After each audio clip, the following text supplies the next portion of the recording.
Marvel studios से आए दो दिग्गज फिल्मकार जेम्स गन और पीटर साफ्रान वार्नर ब्रदर्स के डीसी एक्सटेंडेड यूनिवर्स DCEU को अब रिबूट करने वाले हैं। इन दोनों के वार्नर ब्रदर्स कंपनी की कमान संभालने के बाद DCEU की जितनी भी फिल्में निर्माणाधीन रहीं, उनमें से जैसन मोमोआ के लीड रोल वाली film Aquaman and the lost kingdom आखिरी फिल्म है। DCEU की पिछले साल रिलीज हुई फिल्म ब्लैक एडम के बाद इस साल 4 फिल्में रिलीज हुई, उनमें से ये आखिरी है। अब इस फिल्म सीरीज का नया रूप जैसा भी हो, जैसन मोमोआ ने अपनी इस आखिरी एक्वामैन फिल्म में उन सारे दर्शकों का मनोरंजन करने का भरपूर प्रयास किया है जो उनकी इस किरदार की 5 साल पहले रिलीज हुई पहली फिल्म के बाद से ही इसकी सीक्वल का इंतजार करते रहे हैं। Film Aquaman and the lost kingdom धरती की मौजूदा हालत को एक काल्पनिक कथा से जोड़ती फिल्म है। ग्लोबल वार्मिंग से लेकर समुद्र में फेंके जा रहे कचरे तक को इस फिल्म की अंतरकथा बनाया गया है। पता चलता है कि आदिकाल के एक ईंधन का प्रयोग करके शैतानी दिमाग वाला एक शख्स धरती का तापमान बढ़ा रहा है और अगर उसे जल्दी न रोका गया तो वह धरती का विनाश कर देगा। इसके साथ वैज्ञानिकों की एक जमात काम कर रही है जिन्हें बर्फ के नीचे की हलचलों का पता चलता है। गहरे समुद्र में शुरू होने वाली खोजबीन के दौरान ही एक ऐसा साम्राज्य सामने आता है जो समुद्र के अंदर बसी दुनिया का खोया हुआ इतिहास है।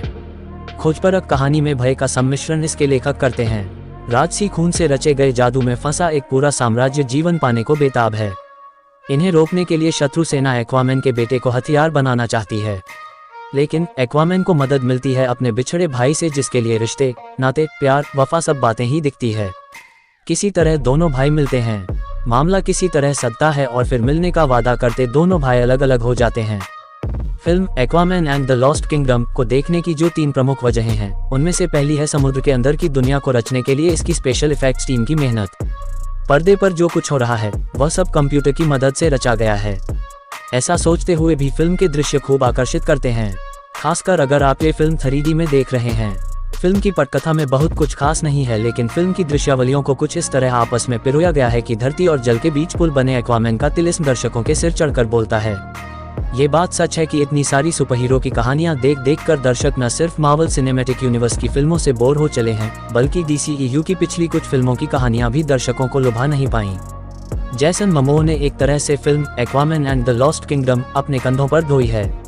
एक बेटे के रूप में अपने पिता के साथ के भावनात्मक दृश्यों के साथ ही एक्वामैन जब अपने बेटे को मछलियों से संवाद स्थापित करने की कोशिश करता दिखता है, तो सिनेमा में इस साल की सबसे लोकप्रिय थीम रही पिता पुत्र संबंधों से दर्शकों का नाता फिर जुड़ता दिखता है।